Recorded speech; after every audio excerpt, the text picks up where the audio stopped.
Jasper, his face a mask of grim focus, reached for the small tin box again. He turned it over and over in his hands, his mind racing. "She hid the locket," he said, his voice low and intense. "She protected it. Maybe there's more." He picked at the corner of the faded velvet lining where the locket had rested. It was loose. Using the tip of the knife again, he carefully pried the fabric away from the metal bottom of the box. Underneath, perfectly preserved, was a small packet, wrapped in oilcloth and tied securely with twine. It was flat and rectangular. With hands that trembled slightly, Jasper unwrapped the packet. Inside were 3 letters, the paper yellowed and fragile, folded into tight squares. The ink was faded, but the elegant, sloping handwriting was unmistakably Isabella's. These were not entries in a journal meant for her own eyes. These were her last, unsent communications with a world that had betrayed her. They unfolded the first letter, its creases as deep as wrinkles. The words were full of a desperate, defiant hope. "My dearest T," it began with no other name. "Your father's threats echo in my heart, but they cannot drown out the sound of your promises. He sees only a poor girl from a homestead, but you see my heart as I see yours.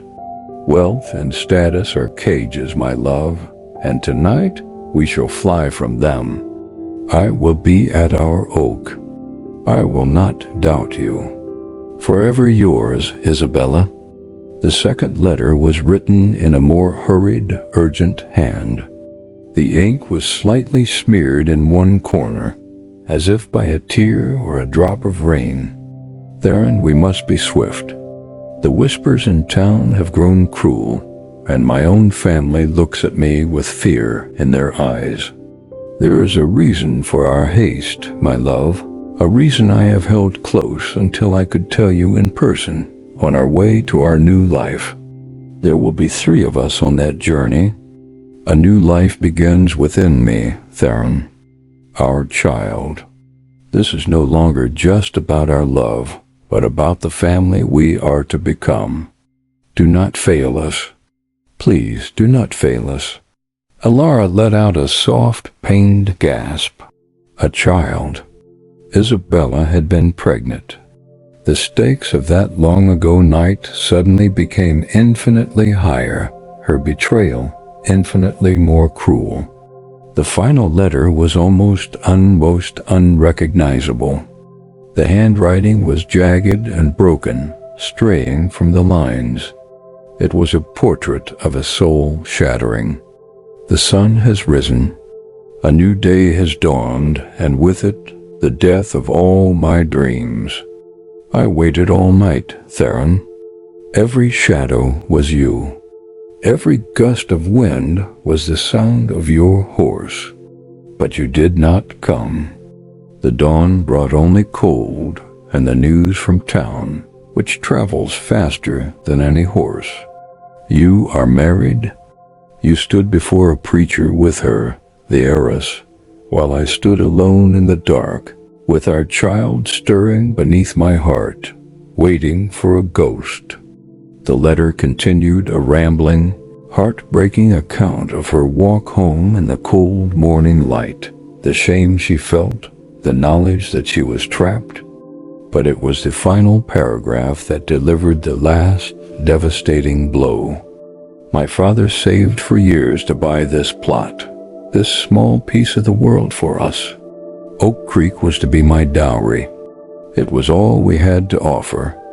And now, I hear your father's men are talking to the bank, speaking of our debts, circling like vultures. You have not only taken my heart, Theron, you are taking my home. You are taking everything. You are leaving nothing of me, not even a shadow on the land."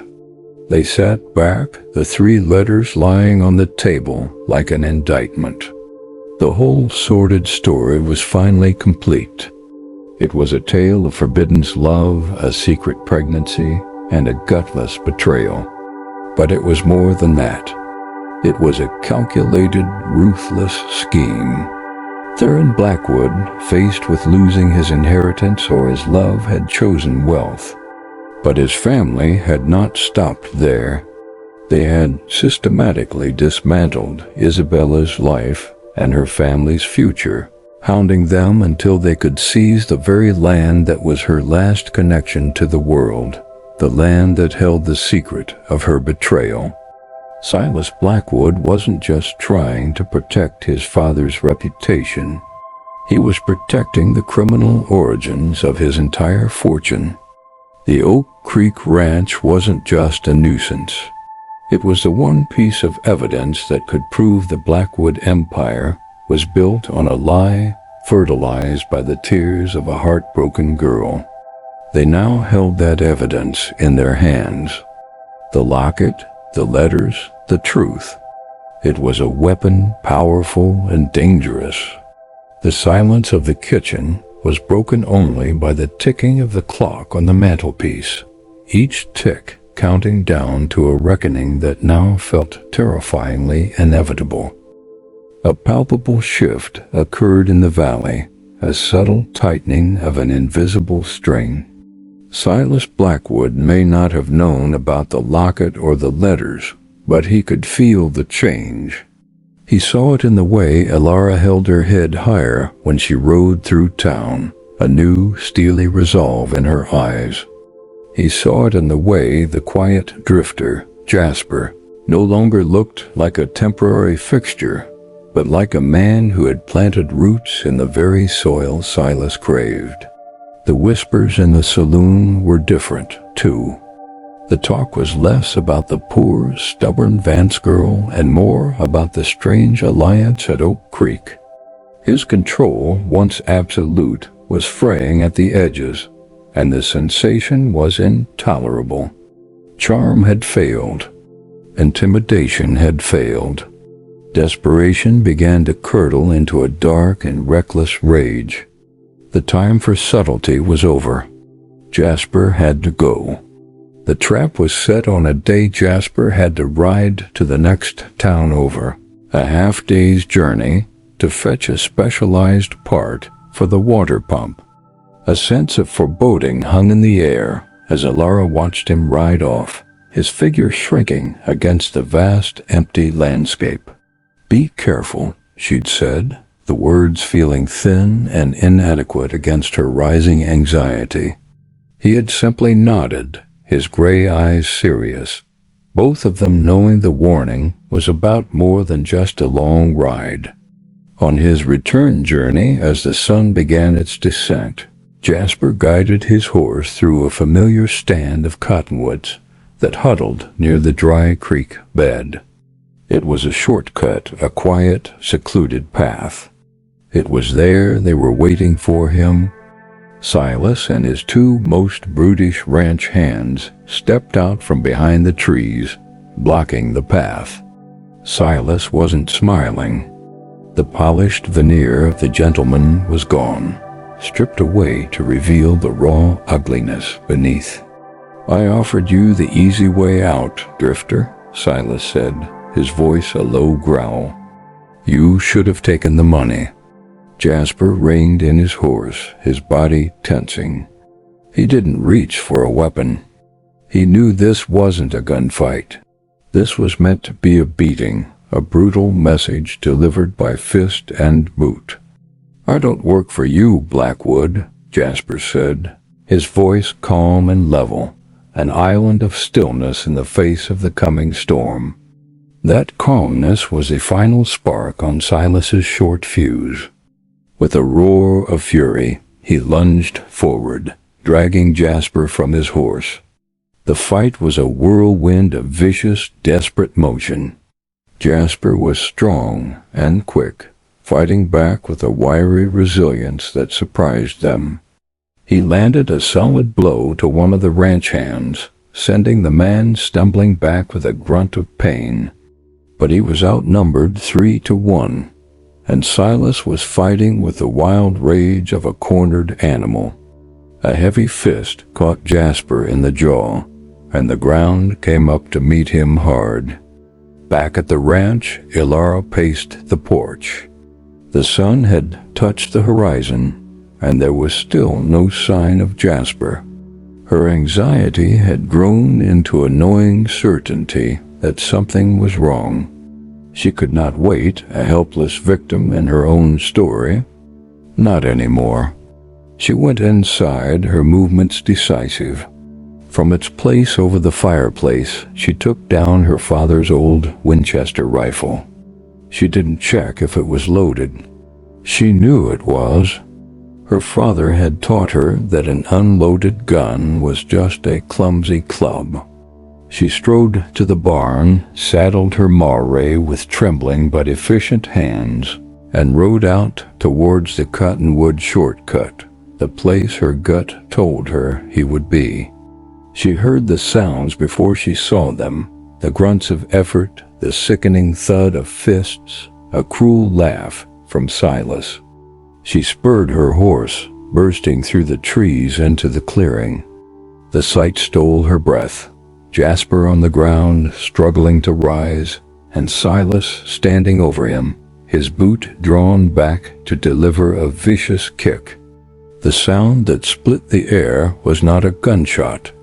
It was sharper, more deliberate. It was the metallic click-clack of Elara chambering around. Silas and his men froze, their heads snapping up.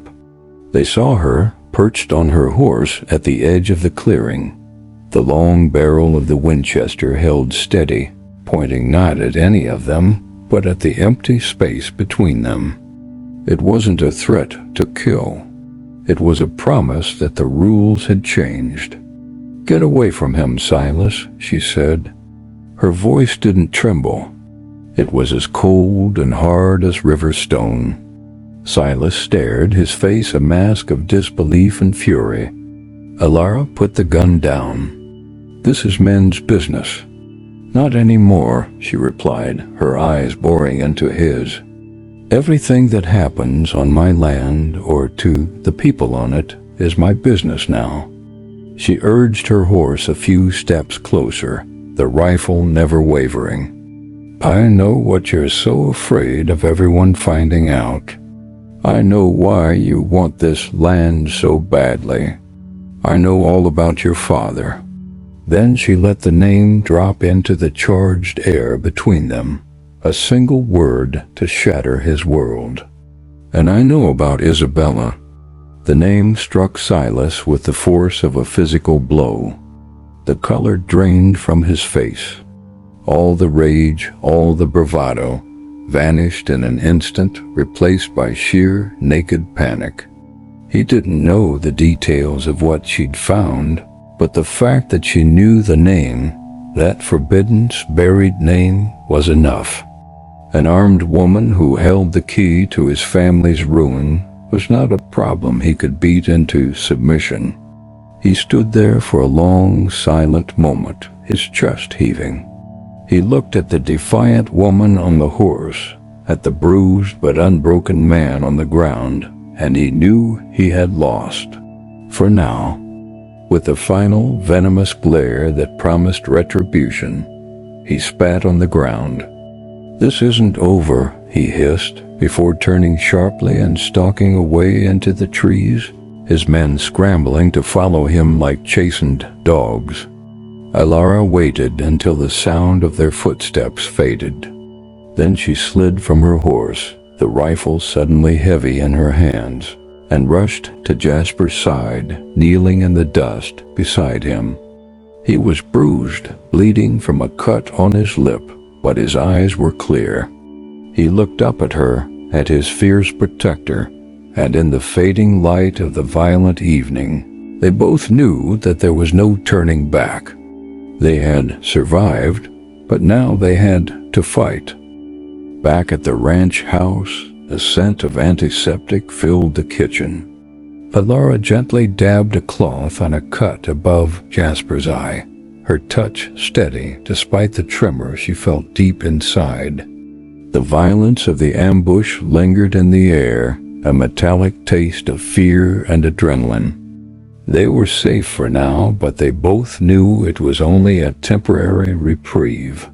Silas, exposed and panicked, was more dangerous than ever. Hiding with their secret was no longer a strategy for survival. It was a death sentence. "He won't stop," Jasper said, his voice raspy. He looked at her, his bruised face a testament to Silas's desperation. "Next time, he won't be trying to send a message. He'll be trying to finish it." Elara met his gaze, her own fear solidifying into cold, hard resolve. For months, she had been reacting, defending, surviving. Now it was time to attack, not with fists or guns, but with something far more powerful. "Then we don't give him a next time," she declared, her voice low and certain. "We don't wait for him to come to us in the dark. We go to him in the light, in front of everyone." She put the cloth down, her decision made. "We're going to the saloon tonight." Their ride into redemption was not a retreat. It was a procession. They rode side by side, two solitary figures moving through the twilight with a shared, solemn purpose. Elara carried the locket, and the letters wrapped carefully in a handkerchief in her pocket. Jasper, his face swollen and discolored, rode with a straight back, his presence a silent, damning piece of evidence. They were no longer a girl fighting for her land and a man fighting for his past. They were instruments of a long overdue reckoning. The Golden Spur Saloon was loud and brightly lit, a pocket of raucous life in the quiet dark of the town. The air was thick with smoke, cheap whiskey, and the drone of a badly tuned piano. And there, at his customary table in the center of the room, sat Silas Blackwood. He was surrounded by his men, laughing loudly at some joke, performing his role as the benevolent king of the valley. He was trying to wash away the ugliness of the afternoon with liquor and bravado. The day has done all it needs to do. Now only stillness remains. Let your thoughts loosen, like threads unraveling in the dark. What comes next is not to solve or to chase, just a quiet story drifting close. Perhaps it's a voice that remembers you, or a silence that has waited patiently. Let it meet you where you are, and let it lead you gently into rest. The dust of redemption settled in a fine ochre coat on everything. It settled on the weary shoulders of the town's few inhabitants, on the thirsty leaves of the cottonwood trees, and on the fading hopes of Elara Vance. From the porch of her modest ranch house, she watched the sun lead across the western sky, painting the vast, empty plains in hues of orange and bruised purple. It was a beautiful, lonely sight, one that had been her constant companion since her father had passed a year ago, leaving her with little more than a deed to the land and a mountain. The ranch was named Oak Creek, a name that felt more like a cruel joke than a description. The creek had run dry 2 summers past, leaving a meandering scar of cracked earth. The only thing that truly thrived here was the tree, the old oak. It stood on a gentle rise about a quarter-mile from the house, a colossal, gnarled silhouette against the dying light. Its branches, thick as a man's waist, reached out like crooked arms, clawing at the sky. It was ancient, a landmark for miles around, and the source of more local superstitions than Elara cared to count. Her father had loved that tree. He'd said it was the heart of the land, its roots drawing up the very spirit of the earth. But to Elara, lately, its shadow felt less like a comfort and more like a shroud. A plume of dust on the horizon signaled a visitor. It was a familiar sight, one that tightened a knot of dread in her stomach.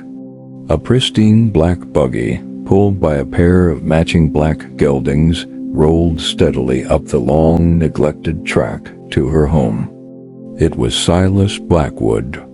Everything about Silas was polished to a high sheen, from the silver conchos on his saddle to the confident, easy smile that never quite reached. He owned the largest ranch in the county, the Blackwood Cattle Company, a sprawling empire built on his father's ambition and his own ruthless efficiency.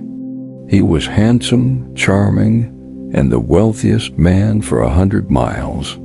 And for the last 6 months he had been trying to buy Oak Creek. He'd pulled the buggy to a halt and tipped his hat, the smile already in place. "Evening, Elara. It's a fine sunset." "It is," she replied, her voice flat. She didn't rise from the rocking chair her father had built. Politeness was a currency she was running low on. Silas swung down from the buggy, his movements fluid and assured. He strode towards the porch, his expensive leather boots kicking up small puffs of her land. "I was just riding this southern fence line. Thought I'd stop by, see how you were faring." "I'm faring the same as yesterday, Silas. And the day before that." He chuckled, a low, pleasant sound that grated on her nerves. He leaned against the porch railing, his gaze drifting past her to the old oak. "That's a stubborn piece of land you've got here. Dry creek, soil good for little more than scrub and dust. And that old tree, some say it casts a long shadow over this place. A shadow of bad luck." Elara's hands tightened on the arms of her chair. "My father didn't think so." "Your father was a good man, Elara. A dreamer. But dreams don't pay the bills at the general store, do they? They don't put feed in the barn for winter." He let the words hang in the air, a stark and undeniable truth. She was behind on her accounts, and they both knew it. "My offer still stands," he said, his voice softening, becoming persuasive. "It's more than generous. More than this place is worth. You could be free of all this. A new start, somewhere fresh. Maybe back east." The offer was generous. It was enough to settle her debts and leave with a small fortune.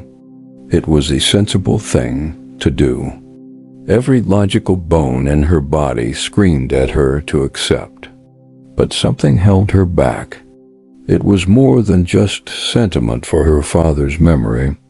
It was a fierce, almost primal connection to the very ground beneath her feet.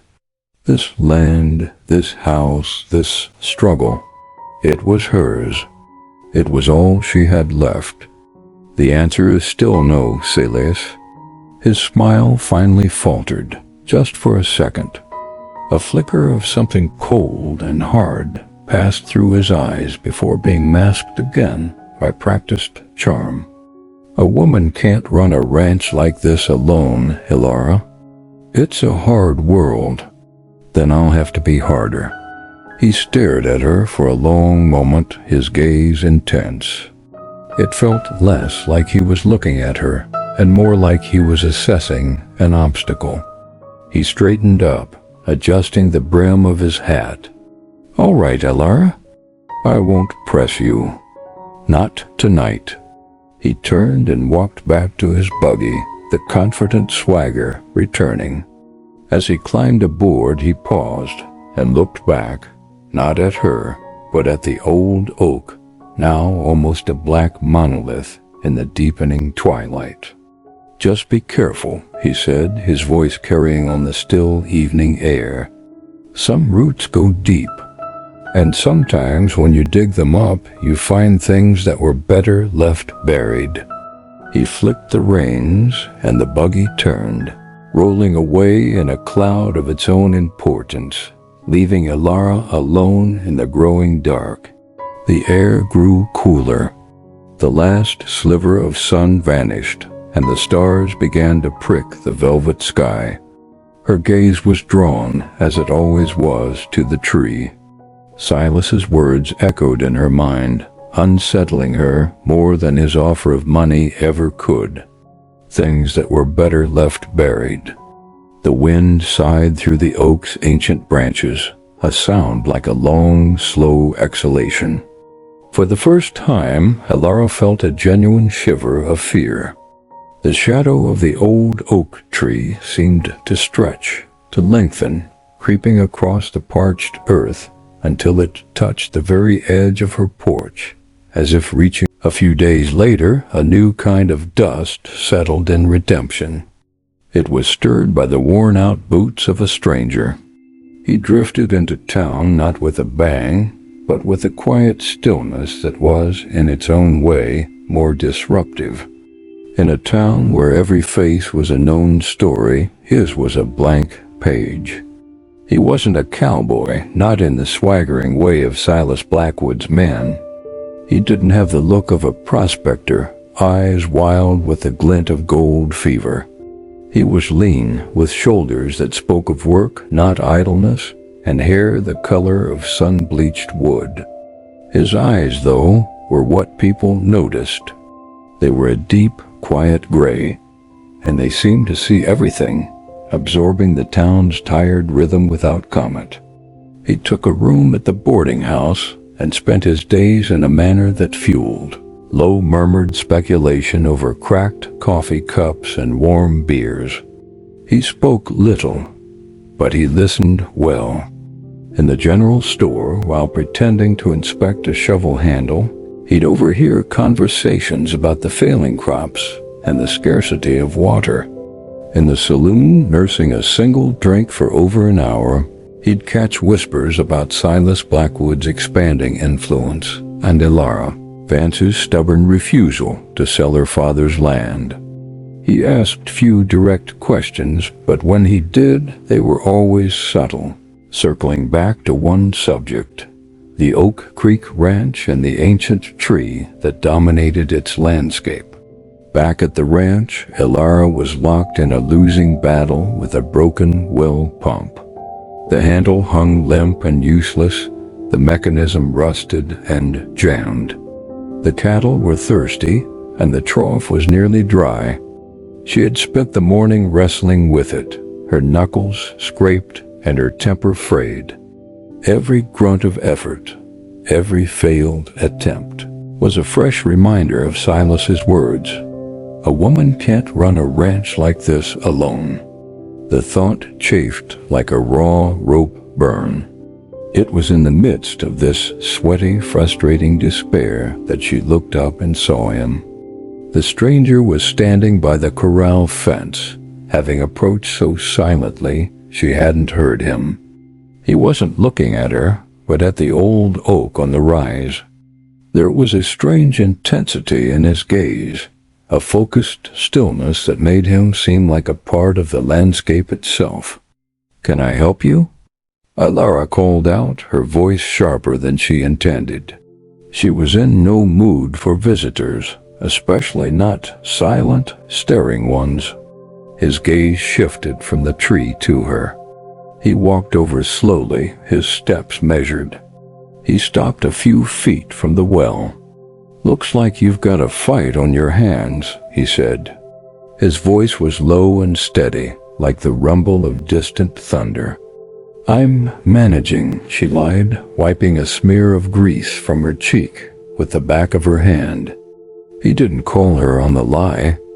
Instead, he looked at the pump. "Mind if I take a look? Sometimes it's just a slipped pin or a bit of grit in the gearing." Elara hesitated. Her father had taught her to be wary of drifters. They were often men running from something, and they could bring their troubles with them. But looking at him, she didn't feel threatened. She felt curious and desperate. She nodded, stepping aside. He leaned over the pump, his movements economical and sure. He didn't use brute force as she had. He nudged and coaxed the components, his long fingers probing the rusted mechanism with a surprising delicacy. He asked her for an oil can and a small rag, and she fetched them without a word. For several minutes, the only sounds were the metallic scrape and click as he worked, and the ever-present sigh of the wind. Then, with a solid, satisfying thud, he seated the main pin. He took the handle, gave it a firm, steady pump, and a stream of clear, cool water gushed into the trough. Elara stared at the water as if it were a miracle. She looked up at him, a mixture of relief and suspicion in her eyes. "Thank you." "You're welcome," he said, wiping his hands on the rag. "My name is Jasper." He didn't offer any more information, no story of where he came from or where he was going. He just stood there, waiting. "You're looking for work," she stated. It wasn't a question. He nodded once. "I'm a hard worker. Don't need much. Just a place to bunk and fair pay." His eyes flickered again towards the oak tree. The sensible part of her brain, the part that was already counting her few remaining dollars, screamed no. Hiring a man she knew nothing about was a foolish risk.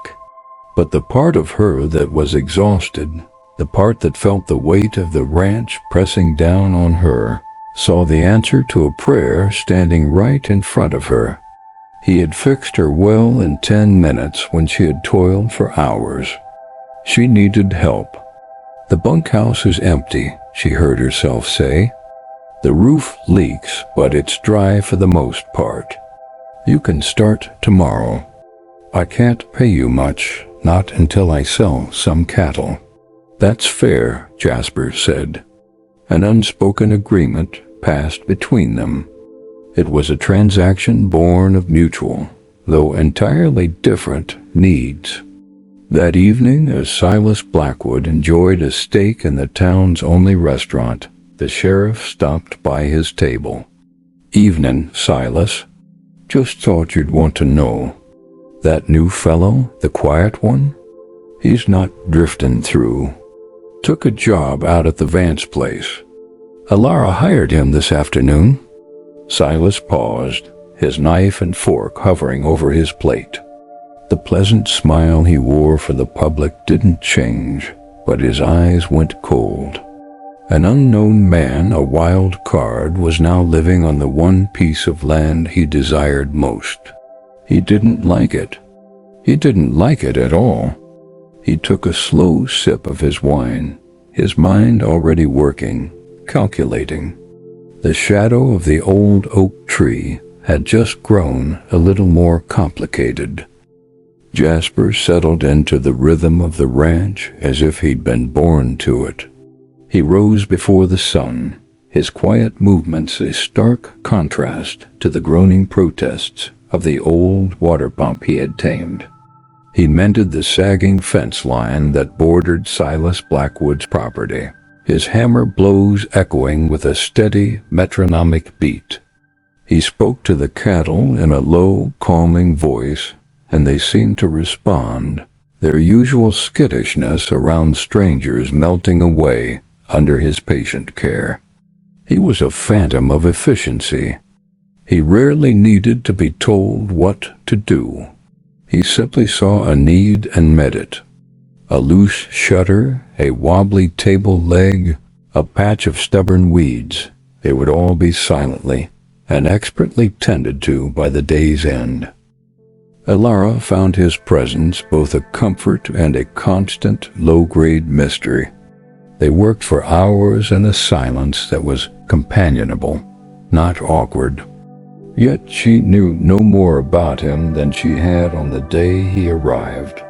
He volunteered nothing of his past, and his quiet dignity made it feel like an intrusion to ask. But as the days shortened and the autumn air grew crisp, something else began to settle over the ranch, a strangeness that pricked at the edges of her pragmatic worldview. It started with a lantern. She had left it hanging on a post by the small barn, its flame burning low. As she sat on the porch one evening, watching the first stars appear, the flame suddenly dipped and danced wildly, as if in a strong draught. But the air was perfectly still. Not a single leaf stirred on the cottonwood trees. She watched her rocking chair slowing to a halt as the light flared and dimmed before finally steadying itself. She told herself it was just a bubble in the oil, a common quirk. A few nights later, she was jolted from a light sleep by a sound. It was faint, woven into the sound of the wind that had picked up, but it was distinctly not the wind. It was a melody, a simple, sad humming tune that seemed to drift from the direction of the old oak. It was a woman's voice, ethereal and filled with a sorrow so profound it made the hair on Elara's arms stand up. She rose from her bed and crept to the window, peering out into the moon-washed landscape. The massive form of the oak was a black void against the silvery light. The humming continued for another moment, a fragile thread of sound, before fading away completely, leaving only the lonely howl of the wind. It must have been a dream, she thought, her heart pounding, or a trick of the wind itself, carrying a sound from miles away. The incidents were small, easily dismissed on their own. A gate left securely latched, found swinging open in the morning. The feeling of being watched when she was gathering eggs from the henhouse. She blamed it on fatigue, on the constant stress of her financial situation. Her mind, she reasoned, was playing tricks on her, conjuring anxieties into phantoms. That was until she realized Jasper noticed it too. They were in the barn one late afternoon, forking hay into the mangers. The air was thick with the sweet smell of dried clover. Elara had set a small hand rake on top of a wooden crate while she worked. The barn was silent, save for their breathing and the soft rustle of the hay. Suddenly, the rake slid off the crate and clattered onto the hard-packed dirt floor. There was no vibration, no breeze. It fell as if it had been gently pushed. Elara froze her pitchfork halfway to the manger. She looked at the rake, then at Jasper. He had stopped working as well. He wasn't looking at the rake, however. His gaze was fixed on the open barn door, through which the old oak was perfectly framed. He didn't look startled or afraid. His expression was one of deep, weary sadness, as if he were listening to something she couldn't hear. He held the look for a long moment, then his eyes met hers. He gave a slight, almost imperceptible shake of his head, a silent communication that passed between them. "Don't ask." "Not yet." Then he bent down, picked up the rake, and went back to his work as if nothing had happened. But something had happened. In that shared, silent moment, Elara's carefully constructed wall of rationalizations crumbled. She wasn't imagining it. The strangeness was real, and Jasper knew it. She started watching him more closely. She saw how he never turned his back to the oak tree for long. She noticed how, sometimes, he would pause in his work and simply look at it, his gray eyes filled with an unreadable emotion. One night, unable to sleep, she looked out her bedroom window and saw him, a lone figure walking slowly up the rise toward the tree. The moon was full and bright, casting his long shadow before him. He stopped just at the edge of the tree's vast canopy, where the moonlight couldn't reach. He didn't touch the tree or sit beneath it. He just stood there, a solitary sentinel, keeping a silent vigil in the deep, dark patch of ground where the grass refused to grow. He stayed for nearly an hour motionless, before turning and walking back to the bunkhouse, disappearing into the shadows as quietly as he had appeared. Elara pulled her quilt tighter around her shoulders, a chill settling deep in her bones that had nothing to do with the autumn air. The mystery of the ranch and the mystery of the man she had hired were becoming intertwined, their roots twisting together in the dark soil beneath the old oak tree. And she was standing right in the middle of it. The need for supplies finally drove Elara from the unsettling quiet of the ranch. The larder was running low, and she needed grain for the remaining cattle and a new box of nails. Leaving Jasper in charge felt surprisingly natural. In the short time he'd been there, his silent competence had become a steadying force. She left him a list of tasks, and he simply nodded, his gaze lingering on her for a moment longer than usual, an unspoken question in his gray eyes. It felt as if he knew she was not just going for supplies, but also for answers. The town of Redemption was a welcome jolt of noise and life after the whispering solitude of Oak Creek. The clatter of a blacksmith's hammer, the rumble of a passing wagon, the distant laughter from the saloon, it was all blessedly normal.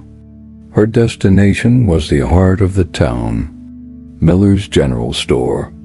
It was a cavern of wonders, smelling of coffee beans, cured leather, and cinnamon. Shelves overflowed with everything from canned peaches and calico fabric to horse tack and rifle cartridges. Presiding over this kingdom was Martha Miller, a woman whose warm smile was as much a town fixture as the church steeple. With her hair in a neat gray bun and a flour-dusted apron tied around her ample waist, she was the town's unofficial matriarch, confidant, and foremost purveyor of news. She greeted Elara with a hug that smelled faintly of yeast and cloves.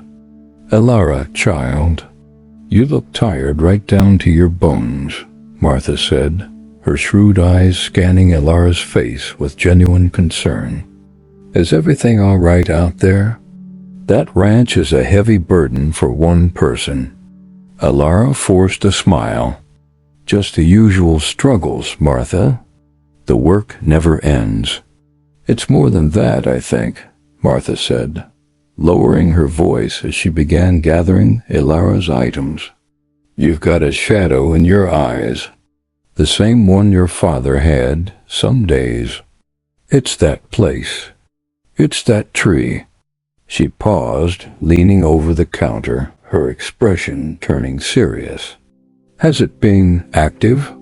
Elara's breath caught in her throat. "Active?" Martha nodded, her voice dropping to a near whisper. "The old story. I suppose your father never told you. He didn't hold with superstition, but he knew. Everyone around here knows." She glanced around the empty store, then continued.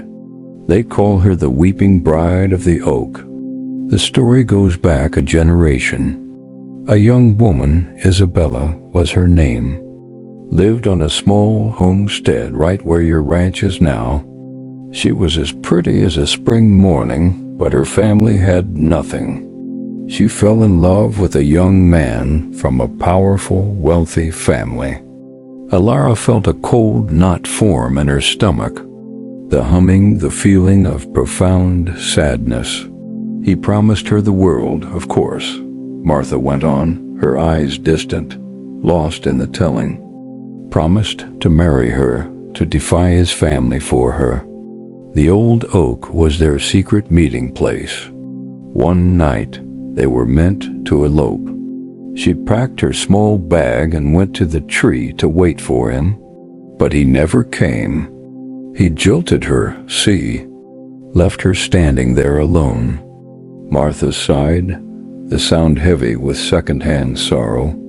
They found her the next morning. They say in her heartbreak and shame, she used her lover's own forgotten rope to hang herself from one of its branches. A tragic, terrible thing.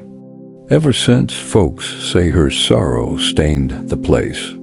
On quiet nights, they say you can still hear her weeping on the wind, still waiting for the man who betrayed her. The story wrapped around Elara like a cold fog. Isabella, a name for the humming melody, a reason for the oppressive grief that seemed to seep from the very soil. It was all there, a neat and terrifying explanation. Just as the weight of the story was settling on her, the bell above the door chimed, and a shadow fell across the entrance. Silas Blackwood stepped inside, bringing with him the scent of expensive cologne and the outdoors. He smiled broadly, but the smile faltered slightly as he took in the somber atmosphere at the counter. "Afternoon, ladies," he said, his voice a smooth baritone that cut through the tension. "Martha, Elara, you both look as if you've just seen a ghost." Martha gave a nervous chuckle. "Just telling old tales, Silas." Silas's eyes narrowed on Elara. He walked closer, his gaze sharp. "Don't tell me she's been filling your head with that weeping bride nonsense." He let out a dismissive laugh, though it didn't sound entirely natural. "That's just a campfire story, Elara. Superstitious gossip meant to scare children." He leaned a hand on the counter, his presence dominating the small space. "Think about it. It's a convenient tale for a place with bad water and poor soil. It keeps people away, drives the price of the land down. I'd wager that old ghost story is how your father was able to afford the place to begin with." He looked directly into her eyes, his own glinting with what he likely intended as reassuring logic. "It's nonsense. A trick of the wind and an overactive imagination. Nothing more." Elara looked from Silas's confident, dismissive face to Martha's worried one. Silas's explanation was so simple, so logical. It was what her own rational mind had been trying to tell her all along.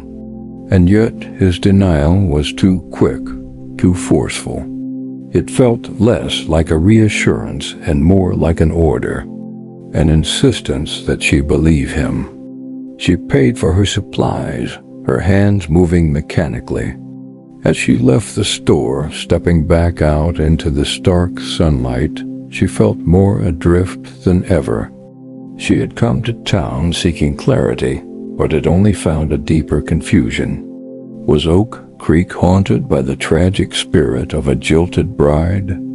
Or was it all a tall tale, one that a powerful man, for reasons of his own, was exceedingly anxious to have her disbelieve?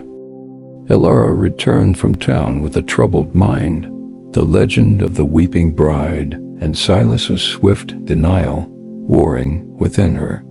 She found herself watching the old oak with a new, fearful respect, half expecting to see the spectral form of a heartbroken woman materialize in its shadows. But the next trouble to befall Oak Creek was not supernatural. It was brutally, tangibly human. She awoke one morning to a frantic lowing from the northern pasture. From the porch, she could see it immediately, a long section of her fence, the very fence that separated her land from the vast Blackwood empire, was down. It wasn't just a post rotted through or a wire snapped from tension.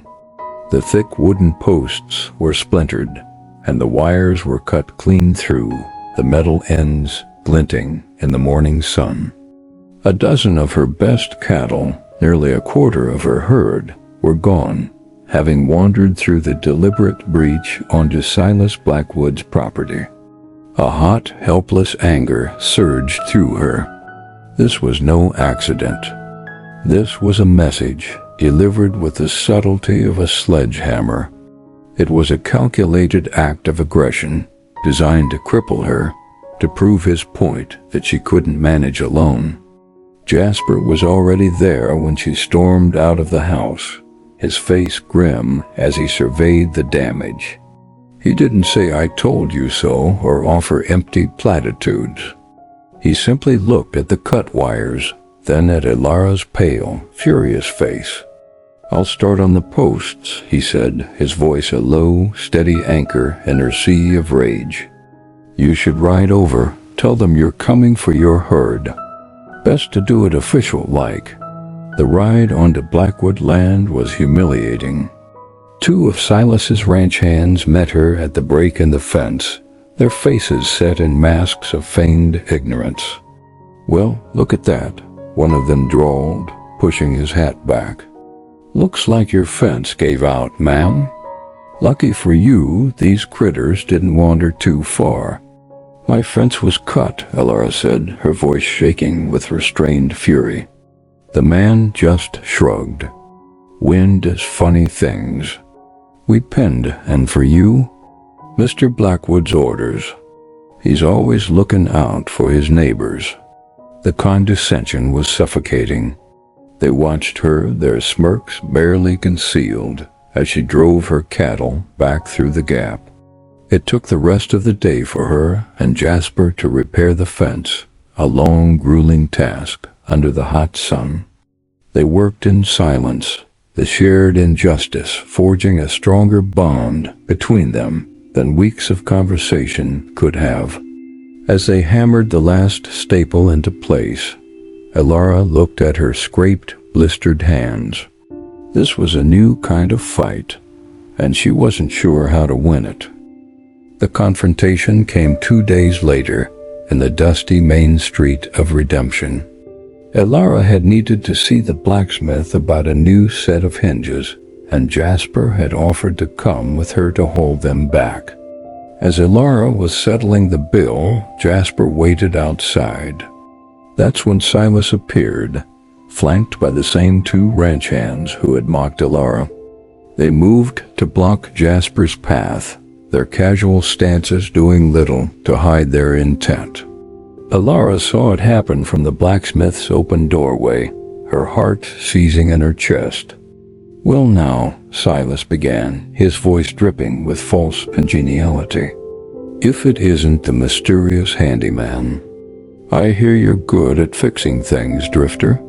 Fences, pumps. You're making quite a home for yourself out at that derelict place." Jasper stood perfectly still, his quiet composure a stark contrast to the aggressive posture of the men surrounding him. "I earn my keep," he said, his voice even. Silas chuckled, a cold, sharp sound. "You're living on borrowed time in a place that's not long for this world. This valley belongs to me. Everything the sun touches here is Blackwood land, or it soon will be." He stepped closer, his voice dropping into a conspiratorial whisper. "A man like you has no stake in this. What does she pay you? A few dollars and a leaky roof? I can give you real money. Enough to set you up somewhere far away from here. All you have to do is pack your things and ride away. Convince her it's a lost cause." It was a blatant attempt at bribery wrapped in a threat. Elara watched, frozen, as Jasper slowly raised his head, his gray eyes meeting Silas's. "I'm not for sale," Jasper said simply. "And this Vance doesn't give up on lost causes." The change in Silas was instantaneous and terrifying. The mask of the charming gentleman fell away completely. His face contorted into a snarl of pure, undiluted fury. The cruelty she had only glimpsed before was now on full display. "You think you're something special, don't you?" Silas spat, his voice low and venomous. "You're nothing. A piece of dust that blew into the wrong town. You'll learn what happens to people who get in my way. He didn't hit him.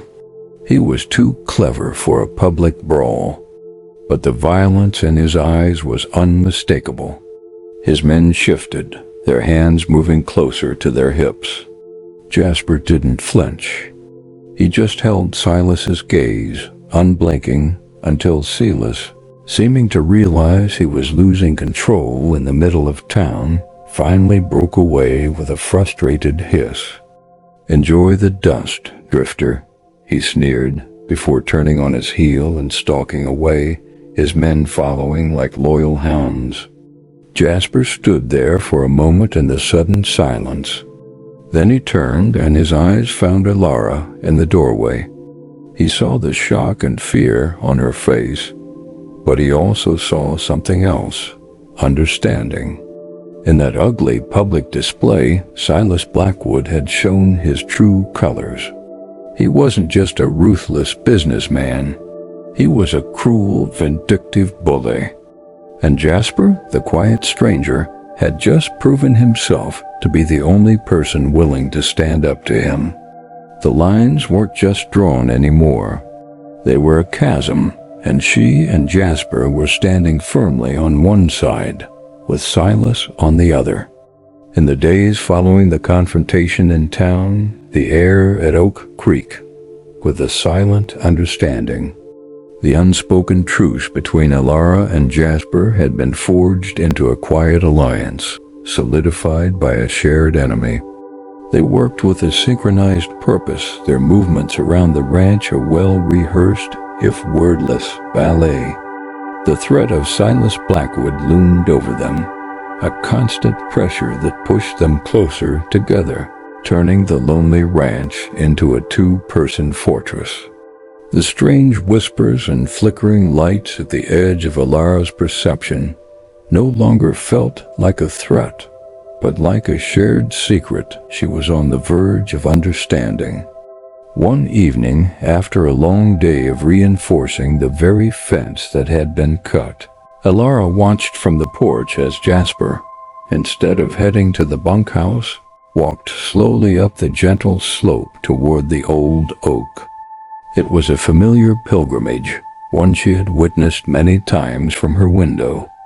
But tonight was different. His shoulders seemed to carry a heavier weight, and his destination felt less like a place of quiet contemplation, and more like a gravesite he was compelled to visit. This time she wouldn't watch from a distance. She let the screen door swing shut with a soft click and followed him, her own footsteps quiet on the dry, thirsty grass. The sun had already dipped below the horizon, and the sky was a deep, bruised indigo. By the time she reached the rise, he was standing just beneath the outermost branches, his head tilted back as if listening to a conversation she couldn't hear in the rustling leaves above. "You come here every night," she said, her voice soft so as not to startle him. He didn't turn around, but his posture relaxed slightly, as if he had been expecting her. "It's the quietest place on the ranch," he answered, his voice low. "The place where you can hear the most." "You know the story they tell in town," Elara stated, moving to stand beside him. The air beneath the canopy was cooler, heavier. "About the weeping bride." Jasper was silent for a long moment, his gaze fixed on the gnarled trunk of the ancient tree. When he finally spoke, his voice was heavy with a sorrow that seemed to emanate from the ground itself. "I came to redemption because of that story." He turned to face her, his gray eyes catching the last of the ambient light. They were filled with a profound and weary sadness. "Isabella, the woman in the legend. She was my grandmother." Elara's breath hitched. She stared at him, the pieces of the puzzle clicking together in her mind with an audible snap.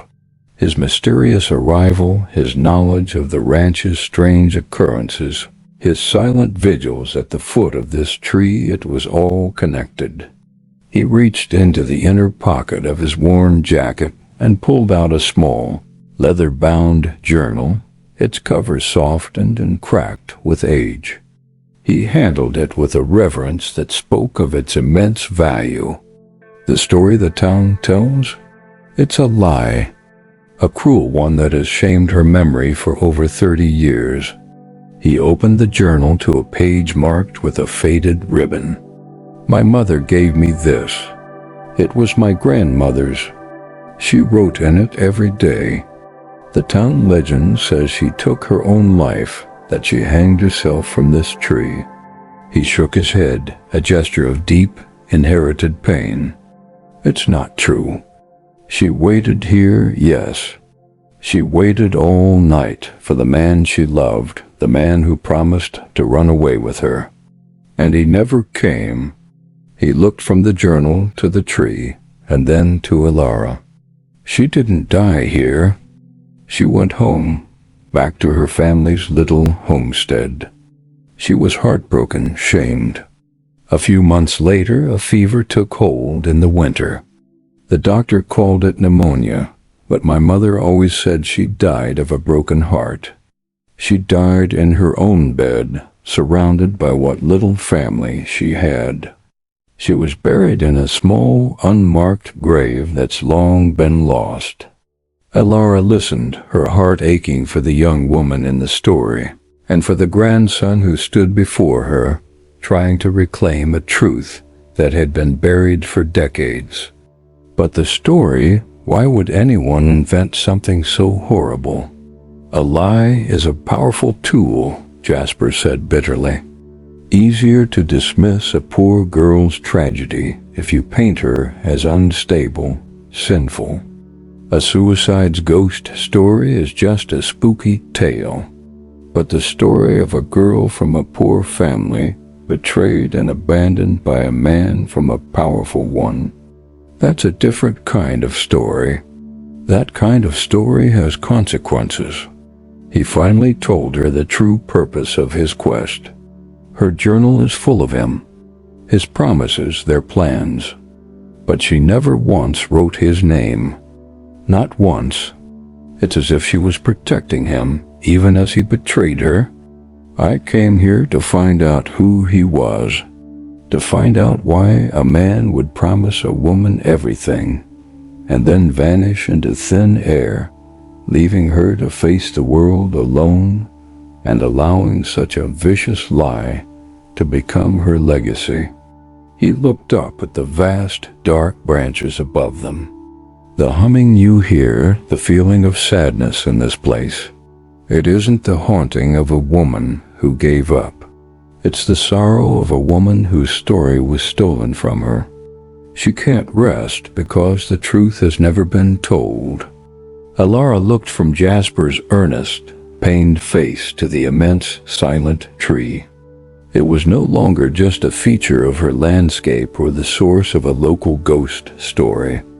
It was a monument to a secret tragedy, a witness to a love and a betrayal that had echoed down through the years.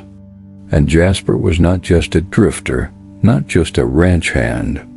He was the keeper of that story, a pilgrim seeking justice for the forgotten. Standing there with him in the deep shadow of the old oak, Elara knew with absolute certainty that her fight for the land and his fight for the truth were now the very same thing. Jasper's revelation changed the very air at Oak Creek. The ranch was no longer just a piece of land to be defended. It was a repository of history, a silent witness to a secret injustice. The fight against Silas Blackwood was no longer merely about property rights and financial survival. It had become a quest for a truth that had been buried for a generation. Elara found herself fully committed, not just to her own future, but to Jasper's past. Her home was the scene of the crime, and she was now an investigator. Their evenings were no longer spent in quiet, separate solitude.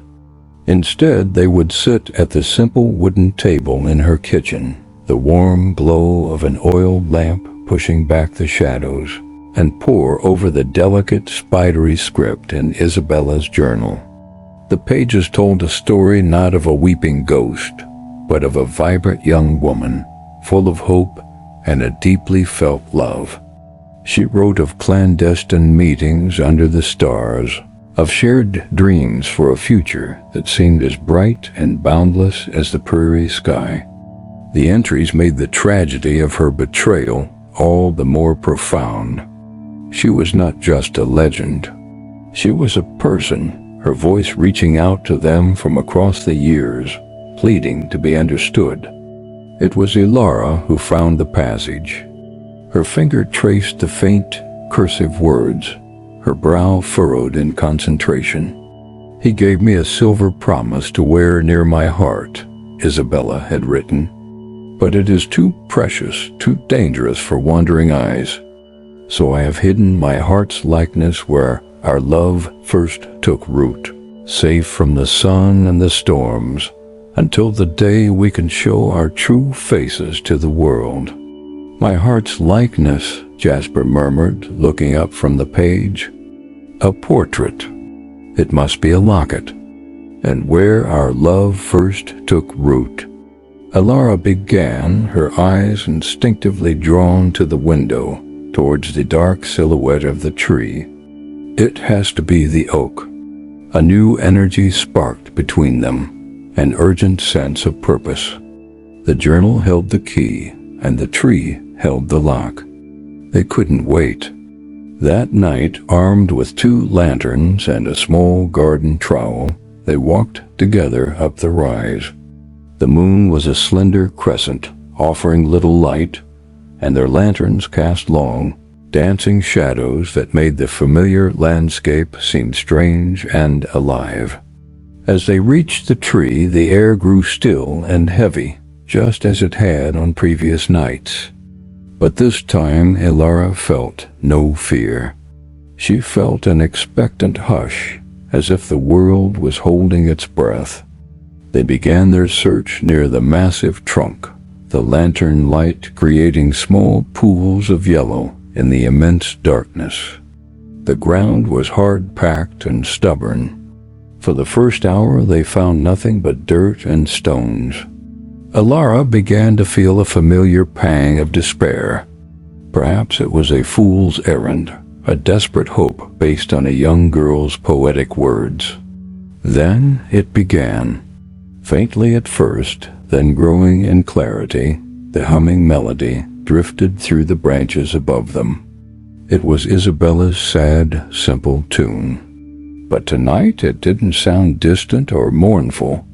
It sounded close, encouraging, as if she were there with them, humming to herself as she watched them work. Elara and Jasper exchanged a look, a shared acknowledgement that they were not alone in their search. They moved to the western side of the tree, the side that faced the memory of the long-dried creek. As they did, a sudden, inexplicable breeze swept down from the canopy. It didn't stir the grass a few feet away, but right at their feet, it swirled the dust and dead leaves away from a particular spot, revealing a large, gnarled root that curled out of the ground like a protective elbow. Jasper held his lantern closer. The light flickered, just as it had in the barn, but this time it seemed to pulse, its glow intensifying each time he passed it over the space cradled. "Here," Elara whispered, her voice filled with awe. "It has to be here." Jasper knelt, setting his lantern down beside him. He dug the trowel into the earth, which was surprisingly soft in this one particular spot. The work was slow and careful. He wasn't just digging for an object. He was performing an excavation, unearthing a memory. After several minutes of careful digging, the trowel made a dull, metallic clink. It was not the sound of stone. Heart-pounding, Jasper put the tool aside and used his hands, gently brushing away the loose soil. His fingers closed around something small, solid, and rectangular. He lifted it out of the small hole. It was a little tin box, the kind used for tobacco or sweets, its surface completely covered in rust. It was heavy for its size, weighted with the years it had spent in the dark. They looked at each other, their faces illuminated by the single lantern, their breath misting in the cool night air. With trembling fingers, Jasper worked at the rusted lid. It resisted for a moment, then gave way with a groaning screech. Inside, nestled on a bed of what had once been dark velvet, now mostly decayed to dust, lay a silver locket.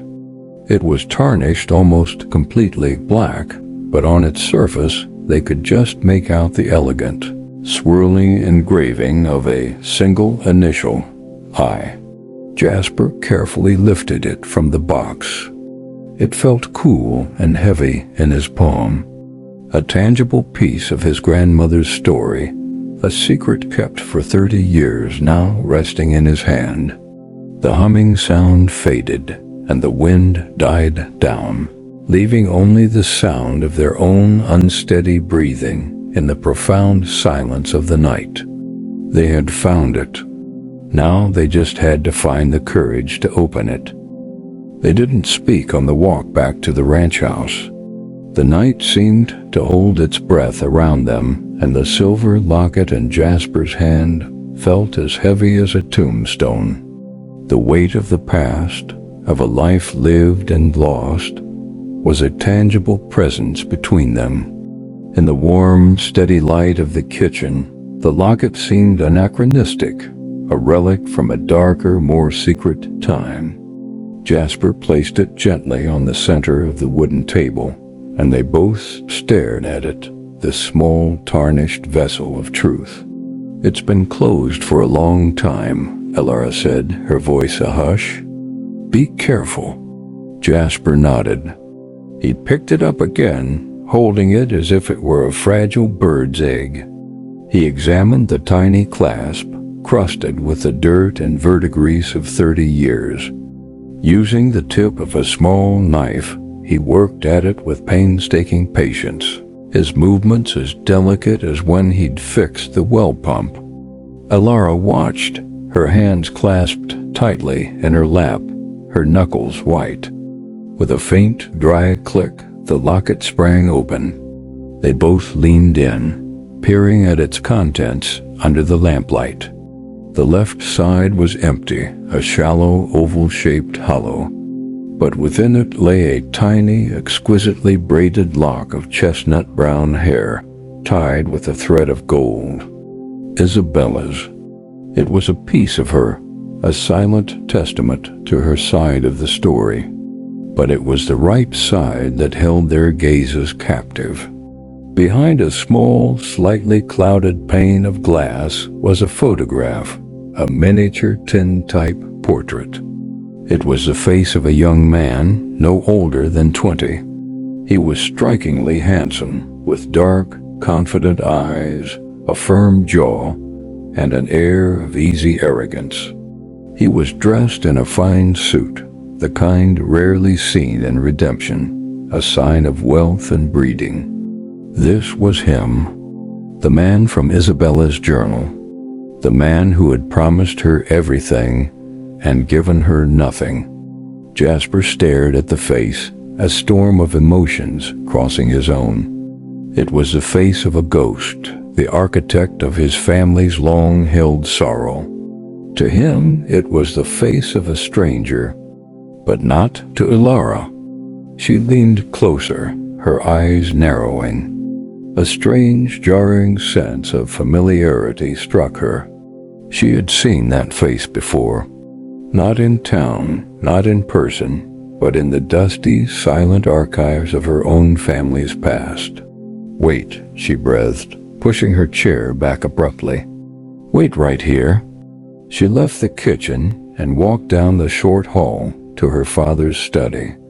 She rarely went in there since his passing. It was his sanctuary, a room that still smelled of him, of old books, pipe tobacco, and leather. The air was still and thick with memory. She went straight to the large oak desk that dominated the room. In the bottom drawer, beneath a stack of old ledgers and land deeds, was a leather-bound photo album. Her father had looked through it sometimes on lonely winter evenings. She pulled it out and carried it back to the kitchen, a cloud of dust puffing from its cover. She placed it on the table beside the locket and began turning the stiff black pages. There were pictures of her grandparents, of the ranch in its earlier, more prosperous days, of a younger, smiling version of her own father. And then she found it. It was a photograph of two men standing in front of the original Blackwood ranch house, its frame grand even then. The men were shaking hands, ostensibly sealing some business deal. One of them was her own father, looking young and earnest. The other man was older than the boy in the locket, perhaps in his late 30s, his face fuller, etched with the lines of authority and command. But there was no mistaking it. The same confident eyes, the same firm set of his jaw, the same dark hair. It was him. She slid the album across the table towards Jasper. Her finger trembled slightly as she pointed to the man standing beside her father. Jasper looked from the tiny, youthful portrait in the locket to the powerful man in the photograph. The connection was undeniable. "Who is he?" he asked, his voice tight. Elara took a deep, shuddering breath, the name feeling like a poison on her tongue. "That," she said, her voice barely a whisper, "is Blackwood. Silas Blackwood's father." The name fell into the silence of the room with the force of a physical blow. Blackwood, the patriarch of the valley, the man whose ambition had built an empire. He was Isabella's secret lover. Suddenly, everything became devastatingly clear. Silas's relentless, obsessive need to possess her land wasn't just about greed or expansion. This ranch, Oak Creek, the former homestead of the woman his father had wronged, was a standing monument to his family's secret shame. The weeping bride was not just a local legend to him. She was a threat. Her story, if ever uncovered, could unravel the entire Blackwood legacy, revealing that their great fortune was built not just on hard work, but on a foundation of deceit and cruel betrayal. Silas wasn't trying to buy a piece of property. He was trying to buy silence. He was trying to erase the last lingering trace of Isabella, to literally plow her memory and the evidence of his father's sin into the dust. The shadow of the old oak tree stretched all the way back to the very beginning of the Blackwood dynasty, and they were now standing directly. They didn't speak on the walk back to the ranch house. The night seemed to hold its breath around them, and the silver locket in Jasper's hand felt as heavy as a tombstone. The weight of the past, of a life lived and lost, was a tangible presence between them. In the warm, steady light of the kitchen, the locket seemed anachronistic, a relic from a darker, more secret time. Jasper placed it gently on the center of the wooden table, and they both stared at it, this small, tarnished vessel of truth. "It's been closed for a long time," Elara said, her voice a hush. "Be careful." Jasper nodded. He'd picked it up again, holding it as if it were a fragile bird's egg. He examined the tiny clasp, crusted with the dirt and verdigris of 30 years. Using the tip of a small knife, he worked at it with painstaking patience, his movements as delicate as when he'd fixed the well pump. Elara watched, her hands clasped tightly in her lap, her knuckles white. With a faint, dry click, the locket sprang open. They both leaned in, peering at its contents under the lamplight. The left side was empty, a shallow, oval-shaped hollow. But within it lay a tiny, exquisitely braided lock of chestnut brown hair, tied with a thread of gold. Isabella's. It was a piece of her, a silent testament to her side of the story. But it was the right side that held their gazes captive. Behind a small, slightly clouded pane of glass was a photograph, a miniature tintype portrait. It was the face of a young man, no older than 20.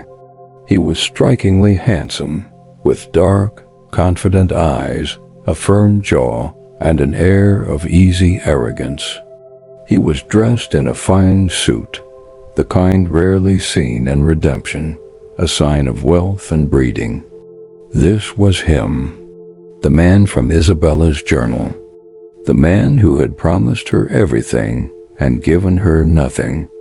Jasper stared at the face, a storm of emotions crossing his own. It was the face of a ghost, the architect of his family's long-held sorrow. To him, it was the face of a stranger, but not to Elara. She leaned closer, her eyes narrowing.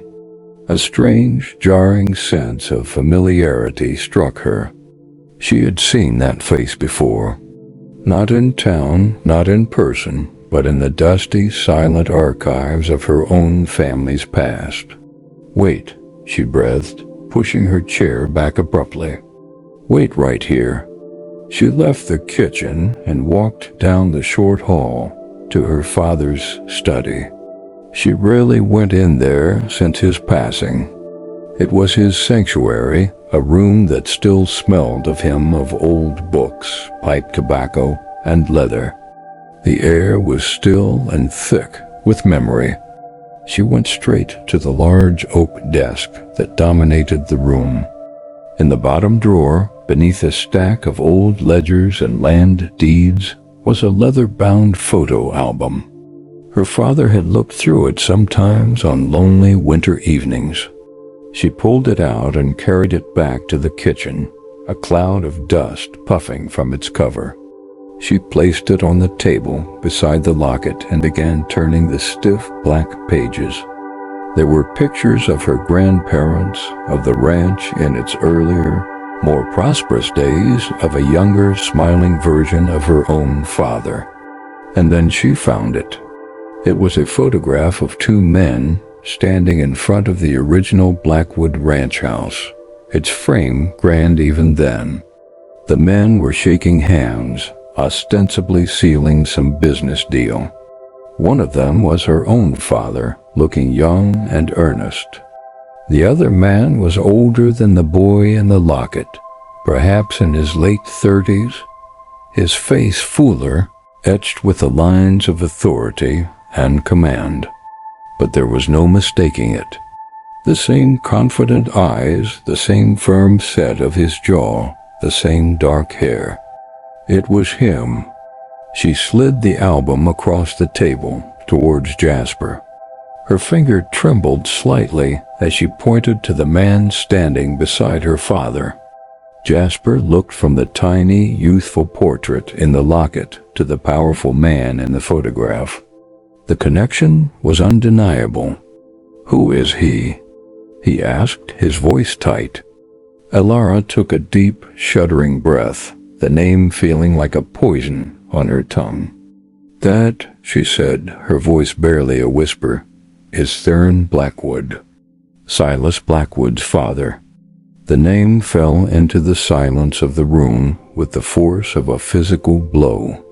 Theron Blackwood, the patriarch of the valley, the man whose ambition had built an empire. He was Isabella's secret lover. Suddenly, everything became devastatingly clear. Silas's relentless, obsessive need to possess her land wasn't just about greed or expansion. This ranch, Oak Creek, the former homestead of the woman his father had wronged, was a standing monument to his family's secret shame. The weeping bride was not just a local legend to him. She was a threat. Her story, if ever uncovered, could unravel the entire Blackwood legacy, revealing that their great fortune was built not just on hard work, but on a foundation of deceit and cruel betrayal. Silas wasn't trying to buy a piece of property. He was trying to buy silence. He was trying to erase the last lingering trace of Isabella, to literally plow her memory and the evidence of his father's sin into the dust. The shadow of the old oak tree stretched all the way back to the very beginning of the Blackwood dynasty, and they were now standing directly. The silence in the kitchen was a living thing, thick and heavy with the name that now hung between them. Theron Blackwood. The revelation didn't just solve the mystery. It redefined it, twisting it from a simple tragedy into a dark, generational conspiracy. Elara stared at the handsome, confident face in the old photograph, a face that had built an empire, and saw only the cruel architect of a ruinous secret. Jasper's quest for his grandmother's honor had led them to the very foundation of the Blackwood dynasty, and they could feel the ground shifting beneath their feet. Then the saloon's swinging doors pushed open, and Elara and Jasper stepped inside. A hush fell over the room, starting from the tables nearest the door and spreading like a ripple in a stagnant pond. The piano player's fingers fumbled and went silent. Every eye was drawn to them, first to Elara's pale, determined face, and then to the shocking, brutalized features of Jasper. Men lowered their cards. Drinks were frozen halfway to lips. Silas saw them, and the laughter died on his face. His eyes widened in a flash of pure panic before narrowing into slits of hate. He started to rise, but Elara was already moving, walking calmly to the center of the room, into the space he considered his own. Jasper followed a pace behind her, his silent presence her shield and her proof. "Good evening," Elara said, her voice clear and steady, carrying easily through the sudden, absolute silence. "I know most of you have heard the ghost story about my ranch, the one about the weeping bride of the oak." She paused, letting every person in the room focus on her. "Tonight," she continued, "I'm going to tell you the truth." She told them everything. She spoke of Isabella, a young woman in love. She spoke of a powerful man's son who promised her marriage. And then she held up her hand, and in her palm lay the small silver locket. "His name was Theron Blackwood," she declared, her voice ringing with conviction. "And he gave Isabella this locket as a promise." A collective gasp went through the room. Men looked at Silas, whose face had gone white as a sheet. "But he broke that promise," Elara went on, her voice filled with a sorrow that was not her own. "He abandoned her, pregnant and alone, to marry a wealthy heiress and secure his family's fortune." She unfolded the letters, her hands steady. "And after she died of a broken heart, his family used their power to take her family's land, the very land they still want to this day." She read from the last letter, her voice gaining strength with each heartbreaking word. "You have not only taken my heart, Theron. You are taking my home. You are leaving nothing of me." When she finished, the silence was so profound it felt like a physical weight. She then turned and gestured to the man beside her. "This is Jasper. He is Isabella's grandson. He came to redemption only to find the truth and clear her name. He came here seeking justice." And for that, her voice hardened. For that, Silas Blackwood and his men ambushed him on the road this afternoon and beat him, hoping to bury this story forever. Every single person in the saloon turned to look at Silas. He was trapped, bathed in the lamplight, his empire of lies crumbling around him. He finally found his voice, and it was a panicked, ugly roar. Lies, he bellowed, rising to his feet and knocking his chair over. It's all lies. She's a hysterical, bankrupt woman trying to save her dirt farm, and he's a con artist who cooked up this story with her. He glared around the room, his eyes wild, searching for allies. You're all going to believe this trash? Over me? Over the Blackwood name that built this town? But his tirade was his undoing. The townspeople looked at Elara's calm, sorrowful dignity. They looked at the locket and the letters in her hand. They looked at Jasper's bruised, silent testimony. And then they looked at Silas, at his sputtering rage and the desperate, guilty panic in his eyes. They saw not a leader, but a bully, the cruel son of a crueler father. A low murmur started at the back of the room and grew, a tide of contempt turning against him. Men who had shared his whiskey now looked away in disgust. The sheriff, who had always been in Silas's pocket, stared down at his own boots, his face flushed with shame. Silas looked around the room from face to hostile face and saw that his power, the power he had wielded with such arrogance, had evaporated into the smoky air. He was alone, utterly and completely alone. With a strangled cry of fury and humiliation, he pushed his way through the silent, condemning crowd, shoving men aside. He burst through the swinging doors and disappeared into the night, vanquished not by a gun but by the truth. Elara and Jasper walked out of the Gold and Spur Saloon and into a transformed world. The town of redemption, which had for so long been a place of judgment and suspicion, now looked at them with a mixture of awe and respect. In the space of one evening, they had dismantled a dynasty. They had become a legend more potent than the one they replaced. They didn't linger for the back pats or the whispered questions. They simply mounted their horses and rode home, leaving the town to buzz with the aftershocks of the truth. The next morning, Martha Miller was sweeping the boardwalk in front of her general store when she saw it. Silas Blackwood's pristine black buggy, loaded with trunks, rolled silently down the main street. He didn't look at her. He stared straight ahead, his face pale and haggard in the early light, a king driven from his own kingdom. The buggy didn't stop. It just kept going, kicking up a cloud of dust as it disappeared down the road leading out of the valley, a final, ignominious plume of smoke from an extinguished fire. At Oak Creek, Elara woke to a new kind of silence. It wasn't the heavy, watchful quiet she had grown accustomed to, the silence that felt like a held breath.